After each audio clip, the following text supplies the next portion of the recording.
আসসালামু আলাইকুম ভিউয়ার্স, আশা করি ইনশাআল্লাহ সবাই ভালো আছেন, সুস্থ আছেন। তো আমার কার এসি ডক্টর চ্যানেলে আরও একটি নতুন ভিডিও নিয়ে ইনশাআল্লাহ আপনাদের মাঝে উপস্থাপন হয়ে গেলাম। তো আজকের ভিডিওটি কোন প্রসঙ্গে মোটামুটি আপনারা থাম্বনেলটা দেখে বুঝতেই পারছেন। তারপরও আমি বলছি আজকের ভিডিওটা জাস্ট খুবই হেল্পফুল আপনাদের জন্য, শিক্ষণীয় একটি ভিডিও।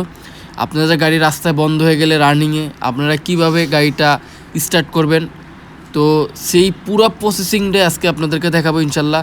আজকে এই ভিডিওর মাধ্যমে ভিডিওটা শুরু থেকে শেষ পর্যন্ত দেখবেন, তা না হলে আপনারা কিছুই দেখতে পারবেন না। তো প্রথমে মূল ভিডিওতে চলে যাই।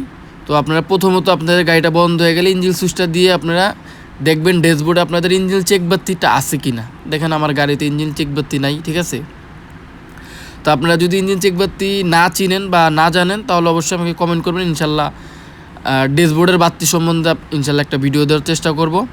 অথবা আমার চ্যানেলে এই বাতির সম্বন্ধে ভিডিও দেওয়া আছে, চাইলে আপনারা যে দেখে আসতে পারেন, আমি ক্যাপশনে দিয়ে দিব লিঙ্ক।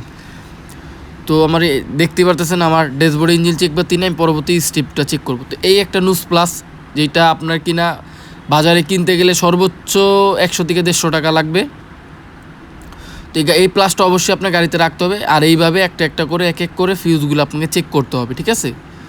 তো আপনারা ফিউজগুলো চেক করবেন, ঠিক আছে। অনেক সময় আপনারা কাটা সেটা বুঝতে পারবেন না। তো এই যে দেখেন আমার এই ফিউজটা ভালো আছে, জাস্ট আপনারা দেখেন এইভাবে যে আমি একটা পিক দিচ্ছি, পিকের মাধ্যমে দেখেন এইখানে কোনো কাটা দাগ নাই, ঠিক আছে।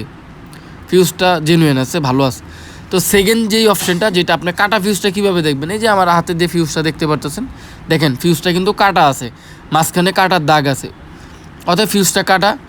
তো আমি এখন ফিউজটা লাগানোর পরে আমি এখন সুইচটা দিব, সুইচটা দিয়ে দেখতেছি যে আমার চেক বাতিটা আসছে কি না। দেখেন আমার গাড়িতে কিন্তু চেক বাতি চলে আসছে। তো আমি এখন গাড়িটা স্টার্ট করলাম, দেখেন আমার চেক বাতি বন্ধ হয়ে গেছে। তো আশা করি আই হোপ আপনারা বুঝতে পারছেন ভিডিওটা। তো সবাই ভালো থাকবেন, সুস্থ থাকবেন। আসসালামু আলাইকুম।